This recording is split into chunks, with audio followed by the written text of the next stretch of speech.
Imagine being handed a fake identity, a new name, a new story, a new life. You memorize every detail. Where you grew up, what job you supposedly worked, who your fake friends are. Because one small mistake could get you killed. Now imagine walking into a dark field in the middle of the night. Torches burn in the distance.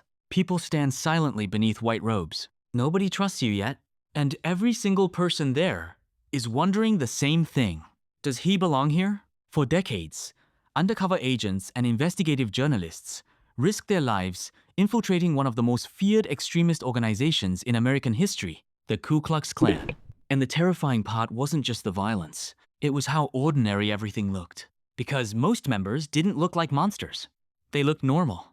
Mechanics, store owners, neighbors, fathers, people you could pass on the street every day without noticing anything unusual. That's what made infiltration so dangerous. The KKK survived through secrecy, hidden meetings, private rituals, loyalty tests, code language. Trust had to be earned slowly, and suspicion was everywhere. Because the organization spent decades fearing one thing above all else: informants. The FBI knew this, which is why undercover operations became some of the most psychologically dangerous missions agents could take. To infiltrate extremist groups, investigators sometimes spent months pretending to agree with hateful beliefs they secretly despised. Every conversation became a performance. Every reaction had to feel believable. Laugh at the wrong moment? Suspicious. Too quiet? Suspicious. Too curious? Dangerous. Undercover agents learned quickly that survival depended on becoming invisible. Not physically. Socially, the goal was to disappear into the group so completely that nobody questioned your presence. And over time, the lines between acting and reality began to blur. Some agents later described constantly living in fear. Not just fear of violence, but fear of exposure. Imagine sitting inside a small room filled with armed strangers discussing illegal activity while secretly recording everything they say. Imagine hearing plans for violence while forcing yourself to remain calm. One undercover operative described feeling physically sick after meetings, yet returning again and again, because leaving suddenly would attract suspicion.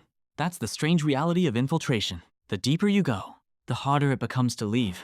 And maybe the most unsettling part of all is how extremist groups create loyalty, not through logic, through belonging. Many former members later admitted they were first drawn in not by ideology, but by loneliness.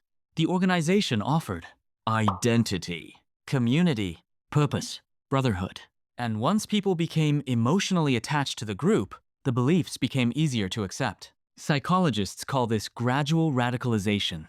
Humans naturally adapt to the environment around them. The people around you slowly shape what feels normal, which means an undercover investigator faced a constant psychological risk. The longer they stayed, the more dangerous the environment became. Because humans are social creatures, and social pressure changes behavior far more than most people realize. Some infiltrators reported becoming paranoid even outside assignments, checking mirrors, watching strangers, avoiding patterns. Living two identities at once slowly consumed their lives. And then there was the violence. Historically, the KKK used intimidation, threats, and terror to maintain power. Cross burnings, beatings, lynchings, public fear. Entire communities lived under the threat of violence for generations. Which is why infiltrating the organization mattered so much. Undercover operations exposed criminal activity that otherwise remained hidden. Secret recordings led to arrests. Investigations uncovered planned attacks.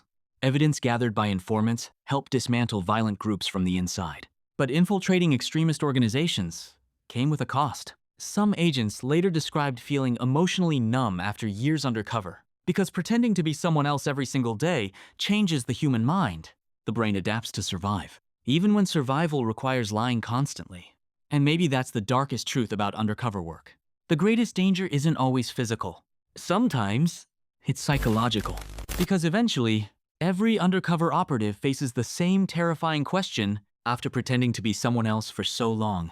How much of the act stays behind when the mission ends? And how much follows you home?